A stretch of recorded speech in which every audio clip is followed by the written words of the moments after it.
Alright, guys, I promise some of you boys uh, a AM optimization guide. But before I get fully into the video, I just want to record this first part. Before I got into the game, I like opened up the game and start to show you the exact mechanics of how this all breaks down. And the reason is I want to talk about the mentality that goes around it. For everything that I'll ever teach, or for everything that there is a technical aspect, there is also a mindset that goes around it. And I just want to spend some time talking about that as well. Particularly, I want to talk about the effectiveness of EM trainers, stuff like Kovaacs and AimLabs and all those other EM training softwares that you'd use in game to improve your mouse sensitivity and accuracy. So if you, this is not going to be a long video, but if you do stick around, I'll get to like my conclusion on those, and like what how you should actually look about, how you should actually go about and think about improving your EM and sensitivity. So yeah. So I just want to get straight into it. The big question is how best to improve EM, or like how do you know your EM is good, and how do you know um when you have the right sensitivity, or you're using the right mouse, or like when how do you like because this is like a broad question in everybody's mind, right? Like, how do I know that I'm using the right sensitivity and I'm not doing things to essentially fuck up my game, right? And so the first part of this I want is tackle is the effectiveness of aim trainers, stuff like Kovacs, um, aim labs, stuff like that. I just like so you guys know my thoughts on it personally before we get into it. Um, do these things work? Yes, but right, and this is where the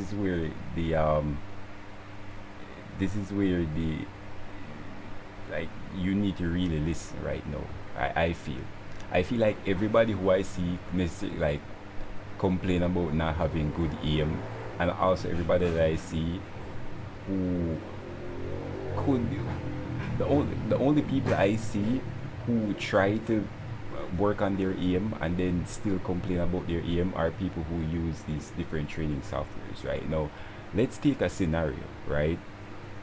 Think about this just purely logically, right? I'm not saying these things, and just for the record, I've I've never used any of this stuff, right? So any optimization, anything that I show you, any if you look at my aim, know that it's coming from not a single day in my life ever using any of these softwares to improve. I never even looked at the Kovacs or aim labs, or whatever training software, aim training softwares. They are like Steam store page. I've never even looked at it. And my reason for doing that, and my philosophy around it, is this. And if you think about it, it makes sense, right? What you're trying to do ultimately is to have the most optimized for you um, sensitivity, setup, um, muscle memory, uh, all these different mechanics working for you, and set for you in the most appropriate way, for the intention of having it be for the intention of having it translate in game.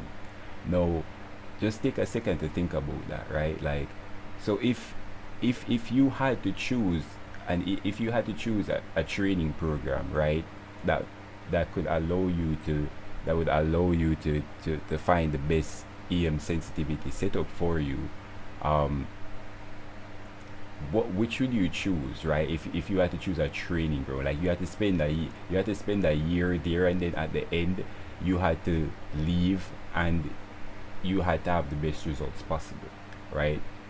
And you have the option to choose between two environments.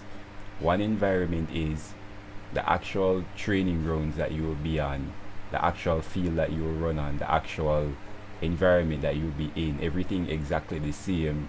And the other option is uh, a more advanced environment with all these different training equipment and like all these different types of fields and um, all these different other like all these other stuff that could help you train, right? If you had to choose between one of those, at the end of a you were to stay there for a year, right? And you could not leave when you were done. Like you had to leave, and you had to translate one to one to what you were doing, right?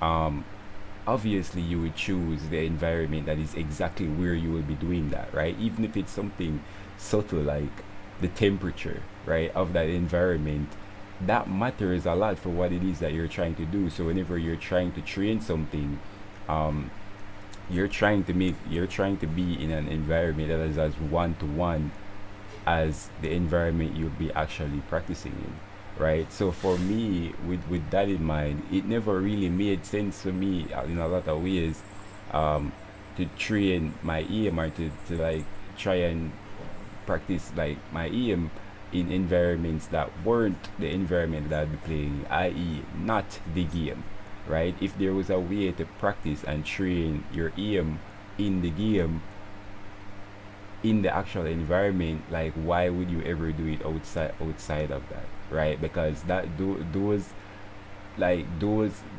trainings that you'll be doing don't necessarily have to translate one to one, right? And that is like that was the big thing for me. And so I just had to take this video, I just had to take this moment to like I see a lot of talk about like Kovaacs and like stuff. I'm sure all those things work and they help you improve your accuracy, right? But like good aim is more than just that, your accuracy, right? It is how that accuracy works in conjunction with the movements of the game, with the movements of the players and the objects in the game, right? Like all these different things that happen in the game as well. Like what gun are you using? What are the particulars of that gun? Like it has everything to do with not just how well you know how to move your mouse from point A to point B. That is a big part of it, but it's not everything, and you can practice that in the actual environment as well. So that is my thoughts on these aim training programs that you're using to specifically train for a particular game, right? Those are my thoughts. The next big mindset thing that I want you to take away from this, right, is how you should think about your aim and how you should think about your sensitivity and how you should think about just your accuracy in game, right? The mindset that I realize most people go into, well, the vast majority of people just never like spend any time thinking about that. They probably don't even change the default settings, to be honest. Like if you think about that, I'm not talking about some of you guys, like you guys are a little bit more advanced, but if you think about the average like casual, they don't even think about that. They just like, oh, okay, this is sensitivity, let me play, right? Maybe they'll adjust it if they spend enough time, but usually the average, like the casual player doesn't really do that, right? And so some of you, but another mindset that's even more prominent in the gaming scene I see with when it comes to like aim and sensitivity and stuff like that is like a fixed mindset. Like I'll see people go in, okay, this is the sensitivity or the configuration that is comfortable for me at first, and then they'll never review that, right? They'll never, like while they're playing the game, while they're going about, they'll never question that again, and so their aim never really becomes optimized, right? The way you should think about aim, and this is coming from me, a person who I spent a significant amount of time optimizing my aim, and every single time I thought it couldn't get better, right? And I decide and I force myself to be anal about it and to like see those mistakes and to see those areas to improve. Every single time I thought it couldn't get better and I decided to be more anal about it, my mind was absolutely blown away when I decided to make certain changes based on what I was seeing. Like even when I was a very very advanced player in the game, like lots and lots and lots of hours, very comfortable with my aim. Those small optimizations, things like changing your DPI by even like 50 points, or like your sensitivity in game by 0.01 points. Most people don't even know you can do that in Apex. You can change the sensitivity by the point naught of a percent, right? And so these are just that's just that's the next mindset thing I want you to take away from this. You need, like, EM and optimizing EM isn't just like a one-off thing. Sure, you get to points where you feel comfortable and you need to play at those points for a while to get comfortable with them, but you should always be critical and anal of your EM, because it can always improve, right? Like that, and it doesn't have to be your mechanics. It can be something like you realizing, hey, I use um I use the way I aim in this game, or the way I aim generally, is will I'll hip fire a lot, then I'll do ADS. So I maybe want to optimize a little bit more for my hip fire, or I maybe want to change that style entirely, right, to be better. Like, you always want to be anal of these things. So it's that mindset of like constantly improving about it. But I just want to do this first introductory video first before we went into all the mechanics. I'll go into game and show you how I optimize my sensitivity and how I optimize my aim. And but I just want to like make this video telling you guys how I think about it, and what I think about the mindset that you should have going into this. So stick around, guys. I'll make a video too for this, going into more detail happening in game and showing you some of the stuff that I do. And yeah, I'll see you in that vid.